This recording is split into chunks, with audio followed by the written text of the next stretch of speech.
സ്വാഗതം. അപ്പൊ ഇന്നൊന്ന് മുടി വെട്ടാൻ വിചാരിച്ചു, പക്ഷെ അവിടെ നോക്കുമ്പോ ബായ് ഭയങ്കര തിരക്ക്. അങ്ങനെ ആവുമ്പോ നിയാസ് പറഞ്ഞ് ഞാൻ വെട്ടി തരാന്ന്. എന്തായാലും ഞാൻ തലവെച്ച് കൊടുത്തു. അങ്ങനെ നല്ല പേരുണ്ടായി ഓ ഇത് കൊളാക്കോ പറഞ്ഞിട്ട്. പക്ഷെ അവൻ ഐസായിട്ട് ചെയ്തിന്. എന്തായാലും ഒരു ഭാവി ഉണ്ടോ. മുടി വെട്ടി കുട്ടപ്പനെ ഞങ്ങൾക്ക് എയർപോർട്ടിലേക്ക് ഒരാളെ പൊക്കാനുണ്ട്. ഓന്റെ ഇച്ഛാണ് വരുന്നത്.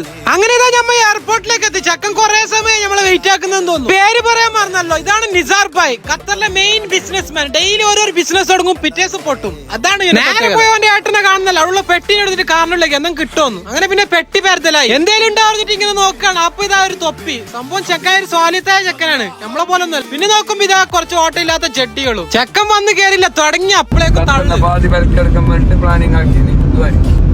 ഖത്തറിന് വിലക്ക് വാങ്ങാനായിട്ട് എന്തോ പുതിയ പ്ലാൻ ആയിട്ടാണ് ചെക്കൻ വന്നിട്ടുള്ളത്. എന്തായാലും പിന്നെ അത് കഴിഞ്ഞ് ഫുഡ് കഴിക്കാൻ നേരെ ഞങ്ങൾ സ്ഥിരം സ്പോട്ട് സീബാർ റെസ്റ്റോറന്റിലേക്ക് വന്ന്. ഇവിടെ ആണെങ്കിൽ ഗ്ലാസ്സിൽ പിരമിഡിൽ ഉണ്ടാക്കിയിട്ടുണ്ട്. പൊതിച്ചോറാണ് ഞങ്ങൾ അവിടെ ഓർഡർ ആക്കിയത്. പക്ഷെ അതിന്റെ ഇടയിൽ ഇതും സംഭവിച്ചു. നേരത്തെ ഉണ്ടാക്കിയ പിരമിഡ് മൊത്തമായിട്ട് എന്റെ മേത്തായിട്ട് പറഞ്ഞു. പാന്റ് ഫുള്ള് അലക്കായി. അങ്ങനെ നമ്മൾ ഓർഡർ ആക്കിയ സാധനം നമ്മളെ കയ്യിൽ കിട്ടിയിട്ടുണ്ട്. ആ സംഭവം ഓംപ്ലേറ്റും ചിക്കനും മീനും കുറെ തരം കറിയുണ്ട്. അതിന്റെ പേരറിയില്ല. ഇതങ്ങ് അടിപൊളി മസ്റ്റ് ട്രൈ ഐറ്റം. അങ്ങനെ ഫുഡ് കഴിച്ച് കഴിഞ്ഞാൽ പിന്നെ ഷോപ്പിലേക്ക് പോകുമ്പോൾ അവിടെ കുറച്ച് പാന്റ് വന്നിട്ടുണ്ടായി പുതിയത്. അപ്പൊ അതിന്റെ കൂടെ ഒരു വീഡിയോ എടുത്തിട്ട് കുറെ ഉറപ്പിക്കുന്നില്ല. അപ്പൊ ഓക്കെ ബൈ.